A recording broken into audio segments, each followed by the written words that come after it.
Sometimes I do interviews and that's great. Most of this I'm just doing on my own and winging it and trying to think of how I can be of service and how I can give people what they need and answer questions that I know people ask because they're the same questions I asked and they're the questions I have sponsees ask me. So I think, hey, if one person's asking that question, a million people are asking that question.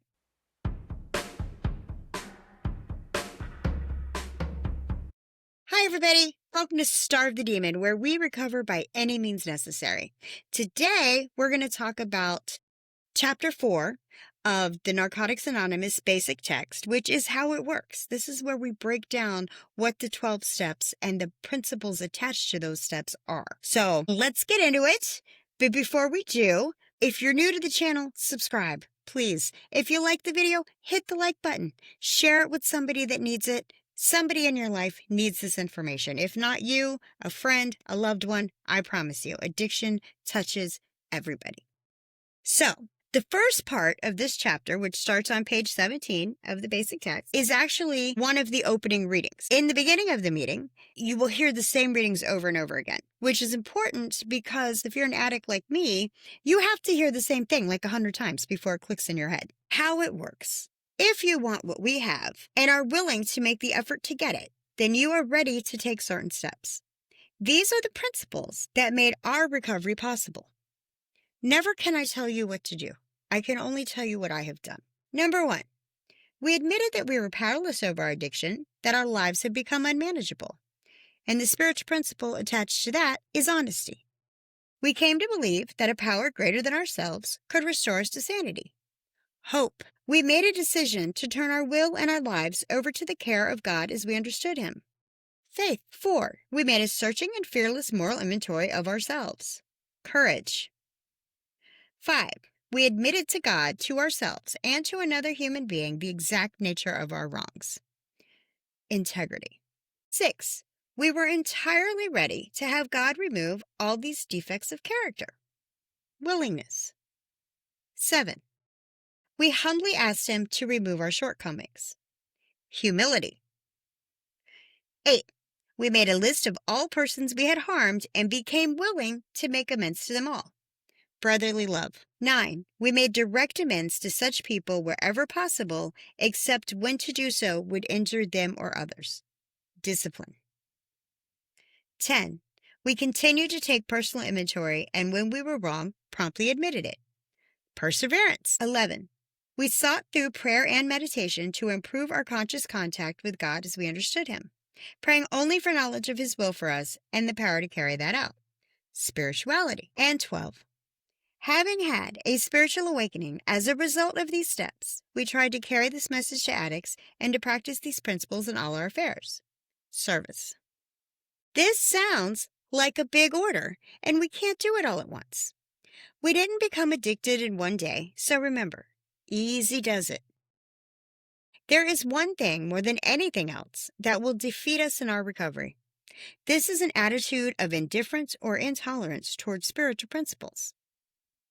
3 of these that are indispensable are honesty, open-mindedness, and willingness. With these, we are well on our way.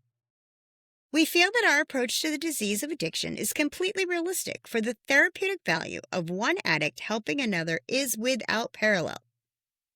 We feel that our way is practical, for one addict can best understand and help another addict.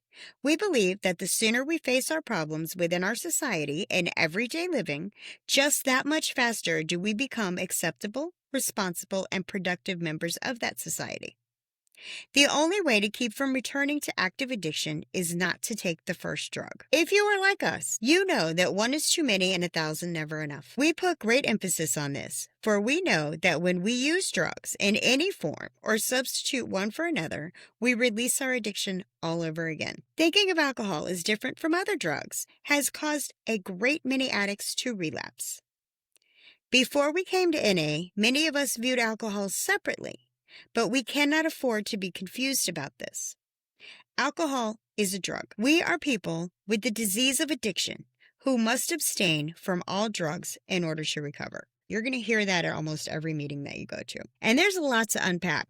I'm not going to go through the steps themselves because we are going to do that step by step throughout this chapter. There's a couple of points in here that I would like to talk to you about. Easy does it. That's one of those great cliches that you hear. What that means is relax. You didn't become an addict that had to come to Narcotics Anonymous overnight. That didn't happen the first time you picked up, right? That happened over time because this is a chronic, progressive, fatal disease.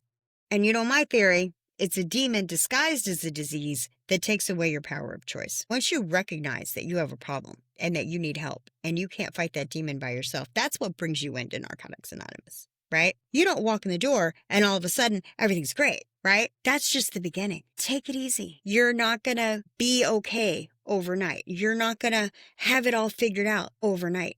Don't beat yourself up, okay? That's what easy does he mean. I said easy does he. That's what easy does it means. Relax. Another thing where it says that the therapeutic value of one addict helping another is unparalleled because nobody understands like we understand. And when you come into the rooms of Narcotics Anonymous, what you should be finding is grace, mercy, love, compassion, and understanding. And if you're not finding that, find another meeting. And if anybody wants to contradict me on that, prove me wrong. Tell me in the comments because we are not trying to coddle you. We're not going to be soft, but we are going to be kind because we do understand and we have been there. Once upon a time was my first meeting. Once upon a time, I was scared to death and I didn't know anything about this book, the steps, having a higher power. I didn't know the first thing about anything except I didn't want to die. That's what I knew. So, easy does it. What I found in my own experience is that when I went to a rehab or had a nudge from the judge and the people that were helping me didn't know what it was like to go carpet surfing, to be stuck in the blinds, to have a physical craving combined with a mental obsession, it's not that I couldn't believe what they were telling me. I could not open myself up and talk about the things I needed to talk about and let go of what I needed to let go of in order to get the help that I needed because I couldn't trust that that person knew not what they were talking about, but that they wouldn't know what I was talking about. When I get around other addicts, that's when I know, okay, I can open up because they're going to understand what it is that I'm talking about. And that's very important when it comes to recovery. That's my experience. And here, where it says, we use drugs in any form or substitute one for another, we release our addiction all over again. I read that. If I take any drug, I am going to release my demon again. Right now, my demon's starving. All right?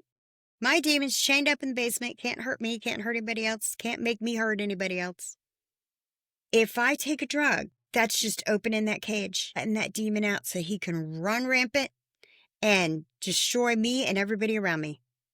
Because that's what he's going to do. He's just waiting. I can't do it. I won't do it. Can't lives on Won't Street. I won't take a drug and release my demon. Not going to happen. But I couldn't have said that day one. I wasn't ready day one. I am able to say that now because I have worked these steps, because I have had my spiritual experience, because I have years between me and him. But he's still there.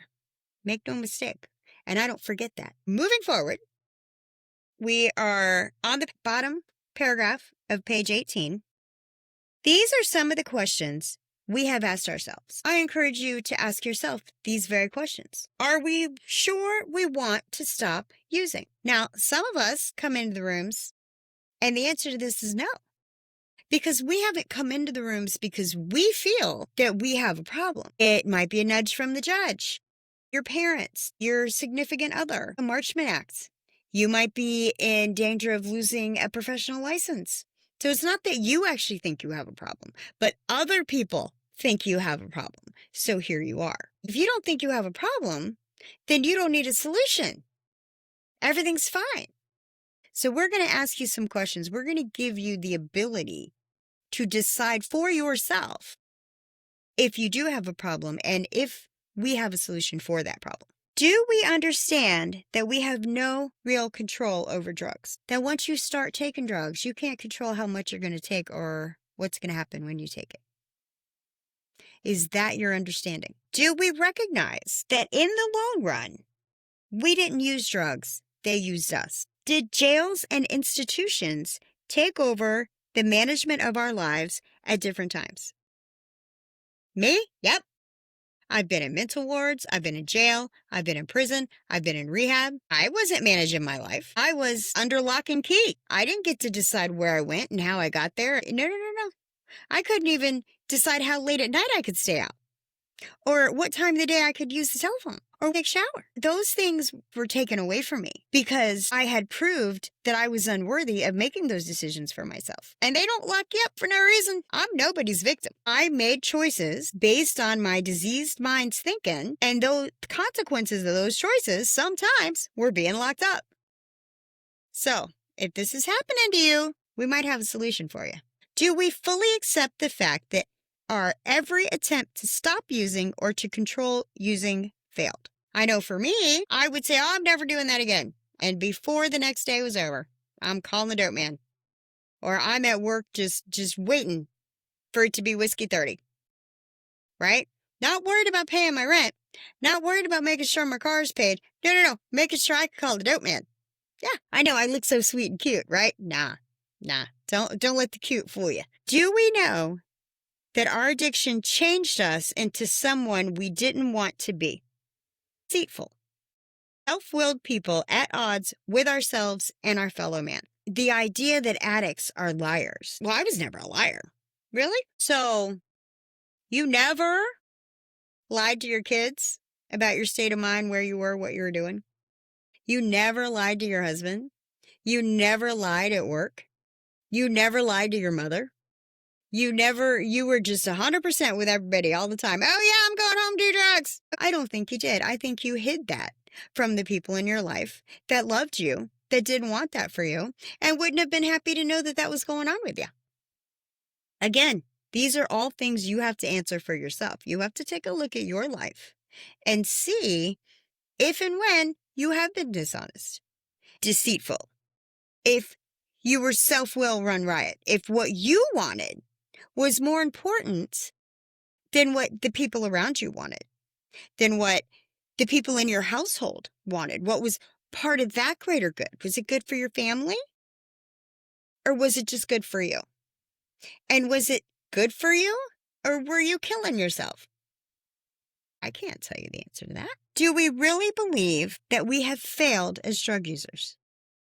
That's a great question. We don't ever like to think about ourselves as failures at anything. If you are not a failed drug user, that would mean to me that you could successfully use drugs. You can get, buy, sell, use drugs in such a way that taking part in this illegal activity somehow isn't illegal for you, that when you use drugs, it doesn't affect your driving, your job, your relationships, your home life. It doesn't affect anything.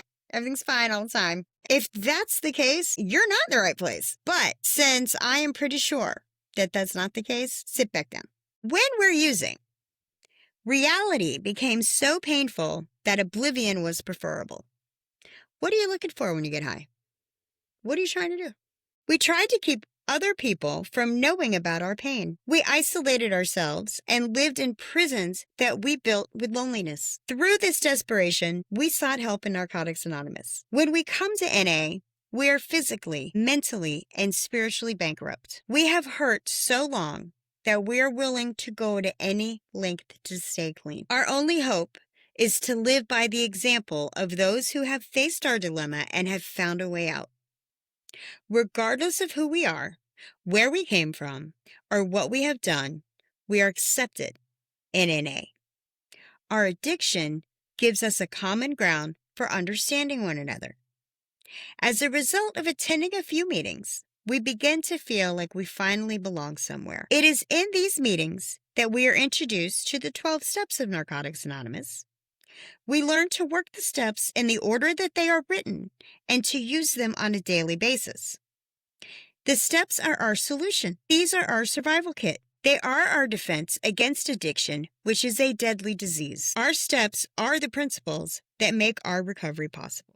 Sometimes when we first come to NA, we're still very raw, very sensitive, and convinced that we are the victims of something. And sometimes the old timers can be a little harsh. And that concerns me because I feel like sometimes we run newcomers out of the room. But the reason why those people are that passionate is because they know how on the brink of death they were, and NA saved them. And when you come in, and maybe you don't see it, but they can see it. They see that you're on the brink of death.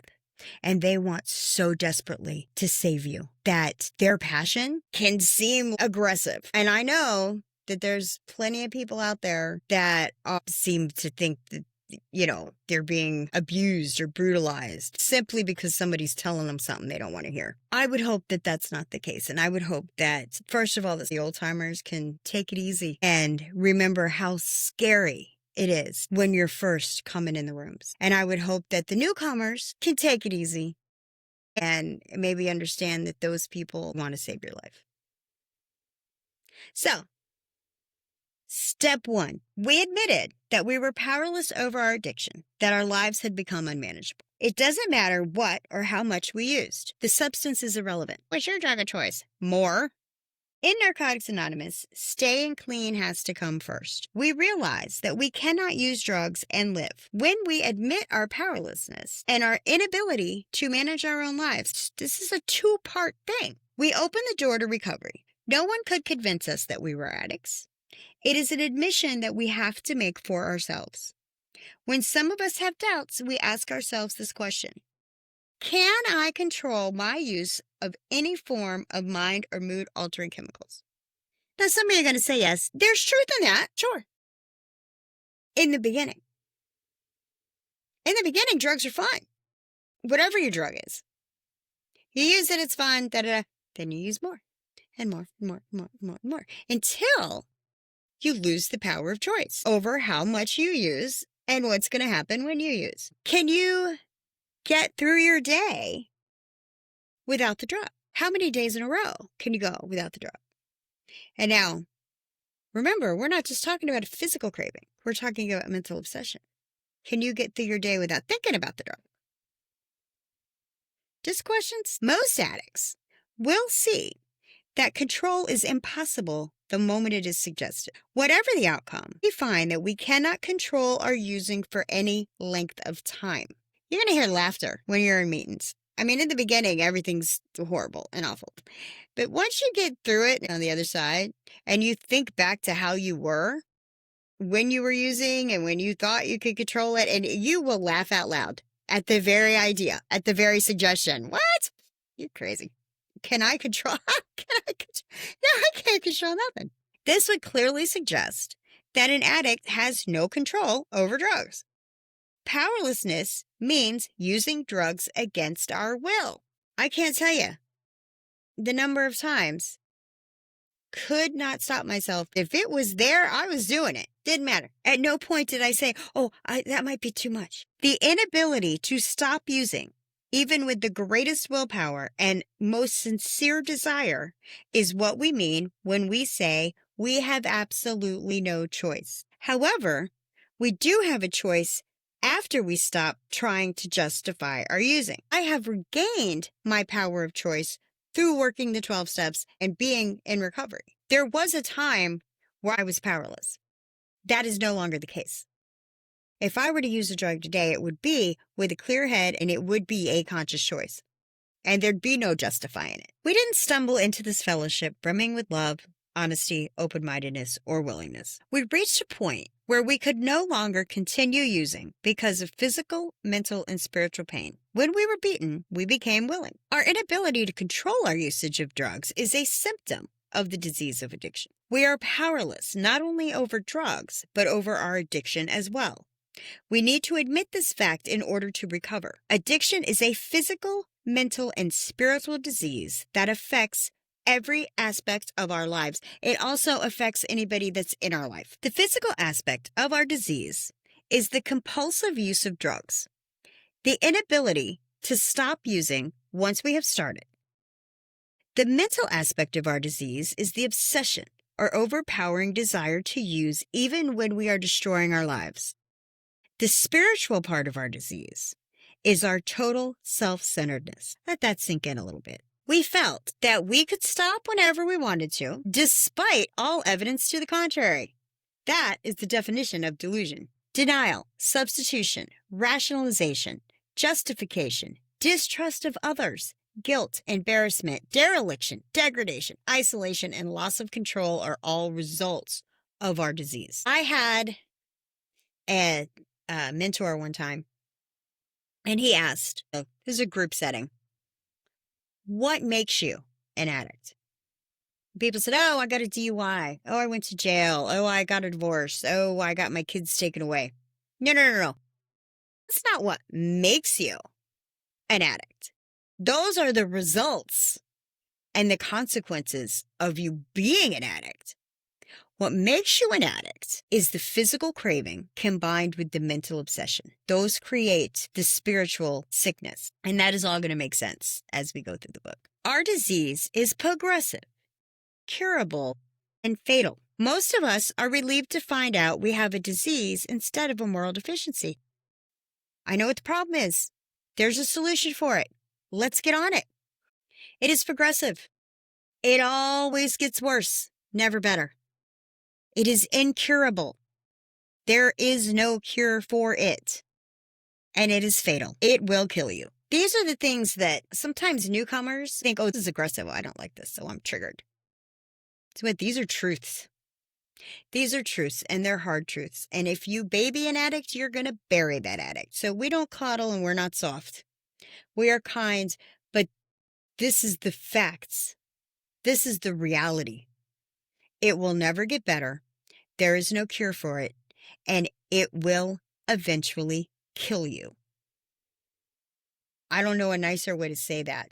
We are not responsible for our disease, but we are responsible for our recovery. Most of us tried to stop using on our own, but we were unable to live with or without drugs.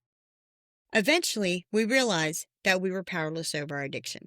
Now, what does that mean when it says we're not responsible for our disease, right? That goes back to the debate. Is it disease? Is it a choice? Listen, you are responsible for the first time you ever took a drug. That's a choice that you made, most of us. Now, there is the rare instance when somebody got slipped a Mickey. Okay, we're not talking about that. I'm talking about when you were at that party and somebody pulled out some drugs. Or you were on a date and that cute boy said, hey, try this. Right? Okay. Was it the right choice to do the drug in the first place? Nah, of course not. Your parents wouldn't have wanted that for you. Teacher, your preacher, nobody's going to tell you that's a good idea. But we all did it. Right? The difference is, when that party ended, almost everybody went home and they were fine. Some of us never left the party. 25 years later, we're still drinking and drugging. You don't know you're an addict until you take the drug. You don't know. You don't initiate this mental obsession and physical craving until that substance enters your body. So how could you know? So, all right. You're not responsible for the disease, but you are responsible for your recovery. You will not recover if you don't do the work. It's that simple. And again, I don't know a nicer way to say it. Many of us tried to stop using on sheer willpower. This action was a temporary solution. We saw that willpower alone would not work for any length of time. We tried countless other remedies. Psychiatrists, hospitals, recovery houses, lovers, new towns, new jobs. Everything that we tried failed. We began to see that we had rationalized the most outrageous sort of nonsense to justify the mess that we made of our lives with drugs. Until we let go of our reservations, no matter what they are, the foundation of our recovery is in danger. Reservations rob us of the benefits that this program has to offer. And ridding ourselves of all reservations, we surrender. Let's talk about that. What do we mean by reservations? That's when you say to yourself, I'm going to be clean. I'm not going to do drugs. But, God, if my grandma were to die and I had to go to that funeral, yeah, I'd have to get high to go to the funeral. That's a reservation. If this random thing happens, I'm not going to be able to get through that clean. I'm going to need drugs to get through that.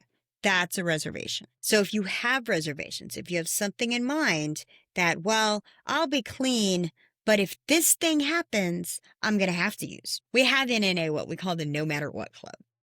I'm a proud member. No matter what happens, I will not use drugs. There's nothing in life that drugs is going to make better, or I'm going to get through easier, or I'm going to be able to handle better because I use drugs. There's nothing. I handle everything in life so much better when I'm clear-headed. And for a long time, I didn't know that, but I know it now. And when it says, in ridding ourselves of all reservations, we surrender, people hear that word surrender and they somehow equate that with weakness. Surrender means to stop fighting. And it is not weak to stop fighting a battle you can't win. Stop fighting it, justifying it, rationalizing it. Say, I can't do this. It is bringing no benefit to my life. I'm going to give up trying to use drugs successfully. I'm going to stop fighting the truth. That is surrender. Then and only then can we be helped to recover from the disease of addiction. Now, the question is, how can Narcotics Anonymous help? Good question. We begin by asking for help. The foundation of our program is the admission that we of ourselves do not have power over addiction. When we can accept this fact, we have completed the first part of step 1. So if you're there, if you have answered these questions and you say to yourself, hey, I cannot control my drug usage, and I have been trying to deny the truth of the situation, but I'm no longer going to do that. I surrender. I am powerless. I cannot, under my own willpower and volition, stop using drugs. I need help. Congratulations. You've completed the first part of step 1. The second admission must be made before our foundation is complete. And you need a solid foundation. You need to be 100% with step 1, because that's what you build the whole rest of your life on. Are you building on sand or are you building on concrete? Because if you're building on sand, it's all going to fall apart. If we stop here, we will know only half the truth. We are great ones for manipulating the truth. We say on one hand, yes, I am powerless over my addiction. And on the other hand, when I get my life together, I can handle drugs. Such thoughts and actions led us back to active addiction. It never occurred to us to ask, if we can't control our addiction, how can we control our lives? We felt miserable without drugs, and our lives were unmanageable. Unemployability, dereliction, and destruction are easily seen as characteristics of an unmanageable life. Our families generally are disappointed, baffled, and confused by our actions and often desert or disown us. Becoming employed, socially acceptable, and reunited with our families does not make our lives manageable. Social acceptability does not equal recovery. We have found that we had no choice except to completely change our old ways of thinking or go back to using. When we give our best, it works for us as it has worked for others. When we could no longer stand our old ways, we began to change. From that point forward, we began to see that every clean day is a successful day, no matter what happens. Surrender means not having to fight anyone. We accept our addiction in life the way it is. We become willing to do whatever is necessary to stay clean, even the things we don't like doing. Until we took step 1, we were full of fear and doubt. At this point, many of us felt lost and confused. We felt different. Upon working the step, we affirmed our surrender to the principles of NA. Only after surrender are we able to overcome the alienation of addiction. Help for addicts begins only when we are able to admit complete defeat. This can be frightening, but it is the foundation on which we built our lives. Step 1 means that we do not have to use, and this is a great freedom. It took a while for some of us to realize that our lives had become unmanageable. For others, the unmanageability of their lives was the only thing that was clear. We knew in our heart that drugs had the power to change us into someone that we didn't want to be. I don't want to be a liar. I don't want to be a criminal. I don't want to be untrustworthy. I don't want to be that person. But when I drink a drug, That's who I am. Being clean and working this step, we are released from our chains. However, none of the steps works by magic. We do not just say the words of this step, we learn to live them. We see for ourselves that the program has something to offer us. We have found hope. We can learn to function in the world in which we live. We can find meaning and purpose in life and be rescued from insanity, depravity, and death. When we admit our powerlessness and inability to manage our own lives, we open the door for a power greater than ourselves to help us. It is not where we were that counts, but where we are going. Where in your life is it manageable? Is your day spent in the getting and using of drugs? If you're not using, are you thinking about using? If you're not getting high, are you coming down from getting high? Are you having to recuperate because you've spent so many days awake? That was me. I was either at home getting high, getting over getting high, trying to get the stuff so I could get high, or I was at work thinking about getting home so I could get high. Never was there a moment in my day where drugs wasn't somewhere in my mind. Even if they weren't in my body, they were on my mind. So my life was unmanageable. I was not 100% at work. I was not 100% mom. I was not 100% wife, 100% daughter, 100% neighbor, 100% friend. I wasn't doing anything 100% except staying high. That ended me up in jails, institutions, and death. All three. I had nothing left but to surrender and get into recovery. So that's what I did. So since we're here and we're talking about step one, I'm going to do a little bonus right now. I'm going to pull out my It Works How and Why. This is a further breakdown of the 12 steps and 12 traditions. We're going to look at what it says because I feel like it breaks it down a little bit better. So, step one, we admitted that we were powerless over our addiction, that our lives have become unmanageable. As addicts, we have each experienced the pain, loneliness, and despair of addiction. Before coming to NA, most of us tried everything we could think of to control our use of drugs. We tried switching drugs, thinking that we only had a problem with one particular drug. We tried limiting our drug use to certain times and places. We may even have vowed to stop using altogether at a certain point. We may have told ourselves we would never do the things we watched other addicts do. That won't happen to me. I won't end up living under the bridge. I won't be a stripper. I won't start prostituting. I won't steal from anybody. I won't lose my job. I won't mess up my marriage. I'll always be nice to my kids. I'll always respect my parents. I won't go to jail. I won't commit crimes. I won't start dealing drugs. Never that. Yeah, we all said all that at one point. Nothing we tried had any lasting effect. Our active addiction continued to progress, overpowering even our best intentions. Alone, terrified of what the future held for us, we found the fellowship of Narcotics Anonymous. As members of Narcotics Anonymous, our experience is that addiction is a progressive disease. The progression may be rapid or slow, but it is always downhill.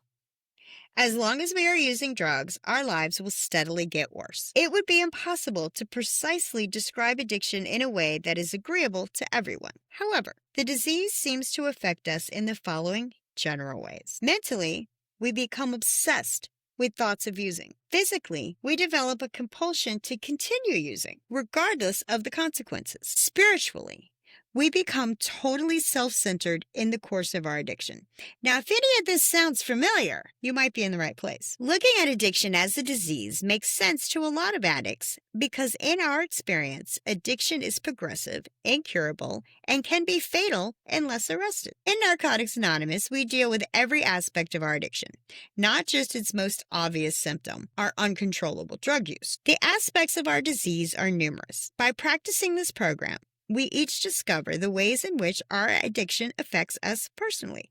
Through working the first step, we will address the obsession, the compulsion, the denial, and what may be termed a spiritual void. As we examine and acknowledge all these aspects of our disease, we start to understand our powerlessness. Many of us have had problems with the idea that, as addicts, we are obsessive and compulsive. The idea that these words apply to us may have made us cringe. However, obsession and compulsion are aspects of our powerlessness. We need to understand and acknowledge their presence in our lives if our admission of powerlessness is to be complete. Obsession for us is the never-ending stream of thoughts related to using drugs, running out of drugs, getting more drugs, and so on. We simply can't get these thoughts out of our minds. In our experience, compulsion is the irrational impulse to continue using drugs no matter what happens as a result. We just can't stop. We know our loved ones don't like it. We know we're not there for our kids. We know it's messing us up at school. We know it's messing us up at the job. We know that it's illegal and we risk going to jail, and we do it anyway. It doesn't make any sense. It's not good for us, and we do it anyway. We address obsession and compulsion here as they relate to our drug use because when we first come into the program, our drug addiction is how we identify with each other and the program. As we continue in our recovery, we will see how these aspects of our addiction can manifest themselves in many areas of our lives.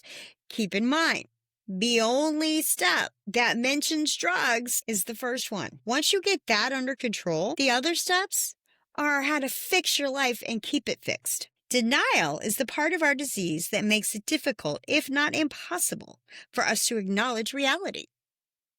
In our addiction, denial protected us from seeing the reality of what our lives had become because we start lowering our standards. Those nevers just become yets. We often told ourselves that, given the right set of circumstances, we might still be able to bring our lives under control. Always skillful at defending our actions, we refuse to accept responsibility for the damage done by our addiction. Oh, we're good at being victims. We believe that if we tried long and hard enough, substituted one drug for another, switched friends, or changed our living arrangements or occupations, our lives would improve. It's not the drugs, it's people I'm hanging out with. It's not the drugs, it's my job. It's not the drugs, it's my girlfriend. It's not the drugs, it's my mom. Guess what? It's the drugs. These rationalizations repeatedly failed us, yet we continued to cling to them. We denied that we had a problem with drugs, regardless of all evidence to the contrary. We lied to ourselves, believing that we could use successfully. We justified our actions, despite the wreckage around us resulting from our addiction. The spiritual part of our disease, the part we may recognize only by a feeling of emptiness or loneliness when we first get clean, is perhaps one of the most difficult aspects of addiction for us. Because this part of our disease affects us so profoundly and so personally, we may be overwhelmed when we think applying a program of recovery to it. However, we need to keep in mind that recovery doesn't happen overnight for anyone. Easy does it. As we start to look at the effects of our disease, we are sure to see that our lives have become unmanageable. We see it in all the things that are wrong with our lives. Again, our experiences are individual and vary widely from addict to addict. The exact thing that happened, that's not the same. Okay, what happened to me is not the same thing that happened to you, it's not the same thing that happened to the next guy. But the feelings, those are the same for everybody. Some of us realized our lives had become unmanageable because we felt out of control emotionally or began to feel guilty about our drug use. Some of us have lost everything: our homes, our families, our jobs, and our self-respect. Some of us never learned how to function as human beings at all.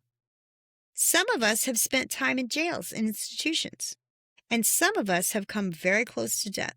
Some of us have died and been brought back to life. Thank you, Narcan. Whatever our individual circumstances are, our lives have been governed by obsessive, compulsive, self-seeking behavior, and the end result has been unmanageability. Perhaps we arrived in NA without recognizing the problems we had for what they were. Because of our self-centeredness, we were often the last ones to realize that we were addicts. Many of us were persuaded by friends or family to begin attending NA meetings. Other members received even stronger encouragement from the courts. No matter how it occurred, our long-standing illusions had to be shattered. Honesty had to replace denial before we could face the truth of our addiction. You can't fix a problem you don't acknowledge. Oh, everything's fine. Yeah, everything's great. Oh yeah, I just lost my job for the 14th time. I just got evicted. Now there goes another girlfriend. You can be in denial all you want to. You could stay sick as long as you need to stay sick. Hopefully, you live long enough to come get the solution and not have to live like that anymore. Many of us recall the moment of clarity when we came face to face with our disease. All the lies, all the pretenses, all the rationalizations we had used to justify where we stood as a result of our drug use stopped working. Who and what we were became more clear, and we could no longer avoid the truth. We have found that we cannot recover without the ability to be honest. Listen, you don't got to be honest with me. You have to be honest with yourself. I run an honest program. I'm always going to tell the truth. I'm going to try and tell it as nicely as I can, but I am far more concerned with telling the truth and being honest than I am with maybe hurting somebody's feelings. That's never my intention. But if hearing the truth hurts your feelings, maybe a bigger issue that you need to look at. Again, to baby an addict is to bury that addict. I won't do it. Many of us came to NA after spending years practicing dishonesty. However, we can learn to be honest, and we must begin to try. Learning to be honest is an ongoing process. We are able to become progressively more honest as we work the steps and continue to stay clean. In the first step, we begin to practice the spiritual principle of honesty by admitting the truth about our drug use. Then we go on to admit the truth about our lives. We face what is, not the way things could or should be. Doesn't matter where we come from or how good or bad we think we've had it. When we finally turn to Narcotics Anonymous and the 12 steps, we begin to find relief. As we begin working the first step, it is important to ask ourselves some basic personal questions. Can I control my use of drugs? Am I willing to stop using? Am I willing to do whatever it takes to recover? Given a choice between finding a new way of life in NA and continuing in our addiction, recovery begins to appeal to us. We begin to let go of our reservations. Now, we talked about this before. Those parts of ourselves we won't surrender to the program. A reservation is a premeditated relapse, basically. Most of us do have some reservations when we first get clean. Even so, we need to find ways of addressing them. You got to be honest about them. Talk to your sponsor. Talk to somebody else in NA. Say, listen, what would you do if this happened? And let them tell you what they would do and how they get through things without using drugs. Reservations can be anything. A belief that because we never had a problem with one particular drug, we can still use it. Placing a condition on our recovery, such as only staying clean as long as our expectations are met. A belief that we can still be involved with the people associated with our addiction. A belief that we can use again after a certain amount of time clean. A conscious or unconscious decision to work only certain steps. With the help of other recovering addicts, we can find ways to put our reservations behind us. The most important thing for us to know about reservations is that by keeping them, we are reserving a place in our program for relapse. Now, you're going to hear people say that relapse is a part of recovery. Guess what? There are people out there that once they come into the rooms, once they start working their steps, they never use again. They never relapse. There are plenty of people out there who don't relapse. So when we say that relapse is a part of recovery, we're saying that because we don't want you to feel so humiliated when you relapse that you don't come back, right? When you come back after a relapse, we are so happy that you didn't die. A relapse can mean death. So please get it out of your head that relapse is a part of recovery. It doesn't have to be. It's not one of the steps. Recovery begins when we start to apply the spiritual principles contained in the 12 steps of NA to all areas of our life. We realize, however, that we cannot begin this process unless we stop using drugs. Total abstinence from all drugs is the only way we can begin to overcome our addiction. While abstinence is the beginning, our only hope for recovery is a profound emotional and spiritual change. Our experience shows that it is necessary for us to be willing to do anything it takes to obtain this precious gift of recovery. In recovery, we will be introduced to spiritual principles such as surrender, honesty, and acceptance required for the first step. If we faithfully practice these principles, they will transform our perceptions and the way we live our lives. When we first begin to practice these principles, they may seem very unnatural to us. It may take a deliberate effort on our part to make the honest admission called for in step 1. Even though we are admitting our addiction, we may still wonder if this program will really work. Acceptance of our addiction is something that goes beyond our conscious admission. When we accept our addiction, we gain the hope of recovery. We begin to believe on a deep level that we too can recover. We begin to let go of our doubts and truly come to terms with our disease. We become open to change. We surrender. We stop fighting. As we work the first step, we find that surrender is not what we thought it was. In the past, we probably thought of surrender as something that only weak and cowardly people did. We saw only two choices: either keep fighting to control our using or just cave in completely and let our lives fall to pieces. We felt we were in a battle to control our using, and that if we surrendered, the drugs would win. In recovery, we find that surrender involves letting go of our reservations about recovery and being willing to try a different approach to living life. The process of surrender is extremely personal for each one of us. Only we, as individuals, know when we've done it. We stress the importance of surrender, for it is the very process that enables us to recover. When we surrender, we know in our hearts that we've had enough. We're tired of fighting. A relief comes over us as we finally realize that the struggle is over.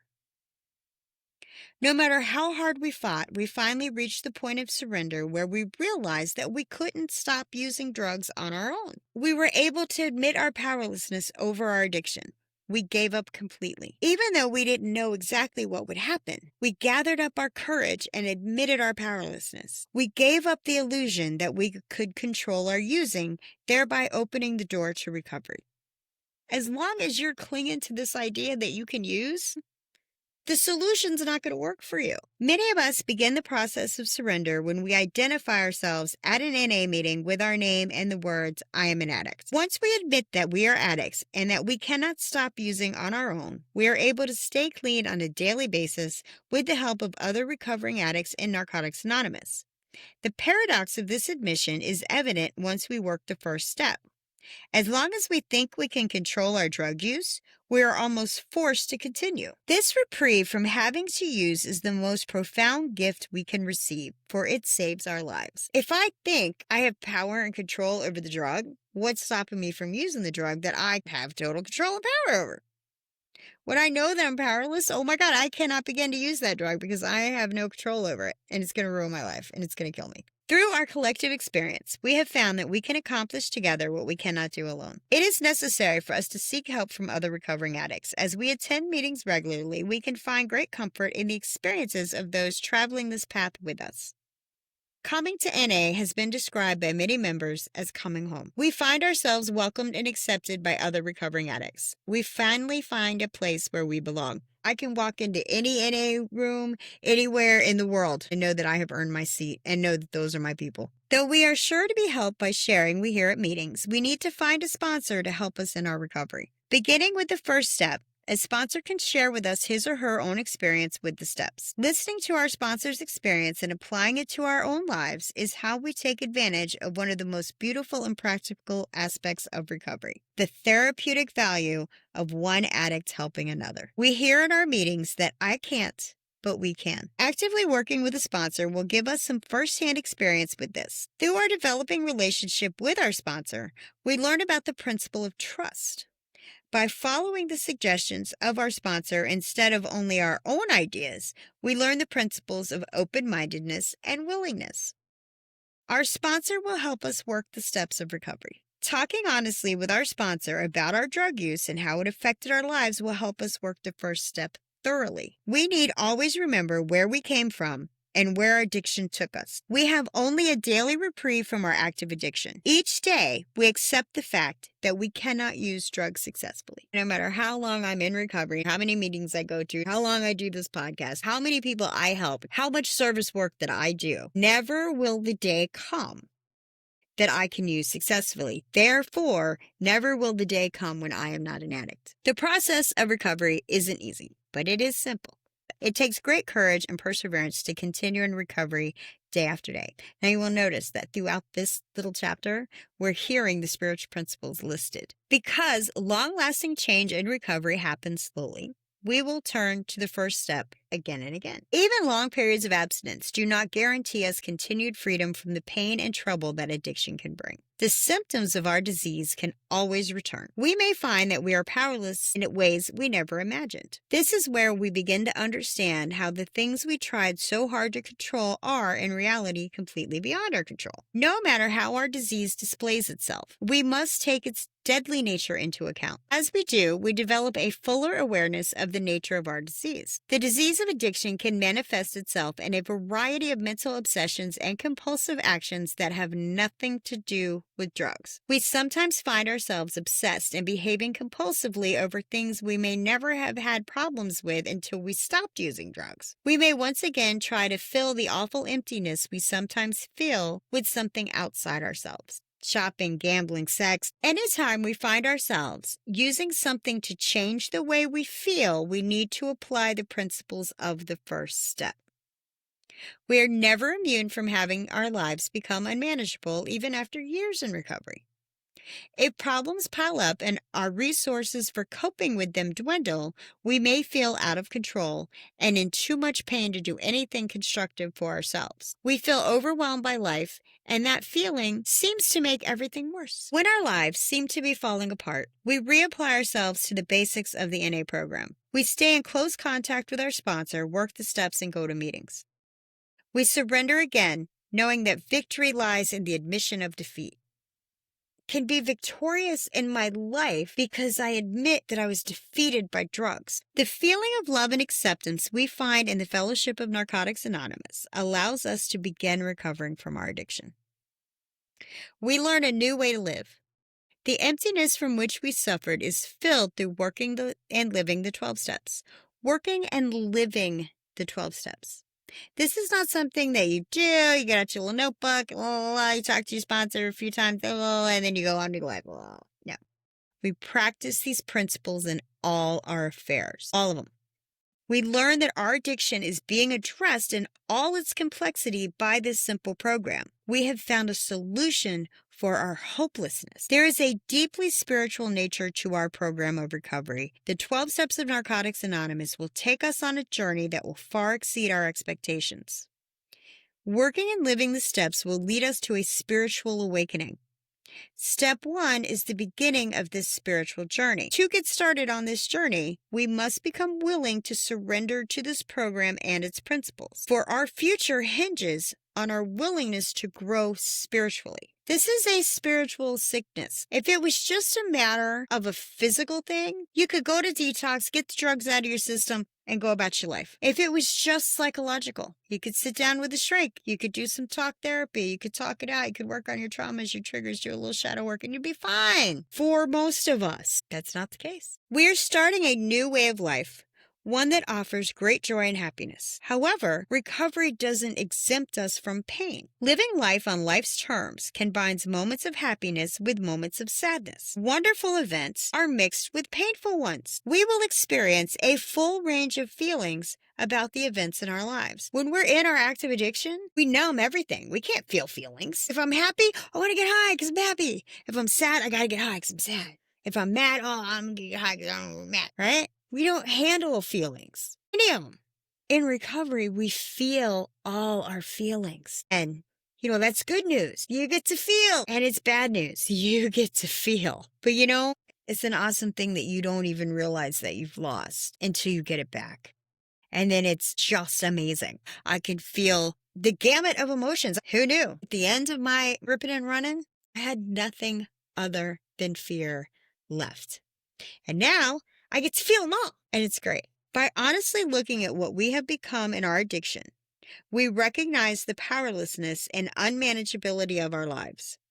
Moving beyond our reservations, we accept our addiction, surrender, and experience the hope that recovery offers. We realize that we can no longer go on as we have been. We are ready for a change. We are willing to try another way. With our willingness, we move on to step 2. So, these are some of the assignments that I have listed in my book from when I was doing step 1. Your list of yets. Make a list of the things that are still yets for you. I never got a DUI yet. I've never sold myself for drugs yet. I've never sold drugs yet. I've never gone to jail. I've never lost my job yet. Make a list of all the things that haven't happened to you yet that might make you feel like, oh, my disease isn't that bad. It's not as bad as that guy. I'm not living under the bridge yet. And then in what ways is your life unmanageable? List mentally, physically, spiritually, where you can see your own powerlessness and where you can see that your life is unmanageable. Then what are your reservations? Do you think that you're still going to be able to go to the bar? Do you think that, well, I can't do this drug, but I can still do that drug? Is that a reservation that you have? Write those down. And what is your motivation to recover? Why are you here? Why do you want to stop using drugs? I say, get a sponsor. Have somebody in your life that has what you want, that is living happy, joyous, and free, that has a peace about them, that seems like they really are able to function in life without drugs and alcohol. Find out how they did it. Ask them to tell you. Ask them to help you get through the steps. So, again, like, share, comment on the video. Help me get this out to people that need it. And take deep breaths, think happy thoughts, and love everybody. Let God sort them out. Y'all have a great day. Keep coming back. I'm going to keep coming back.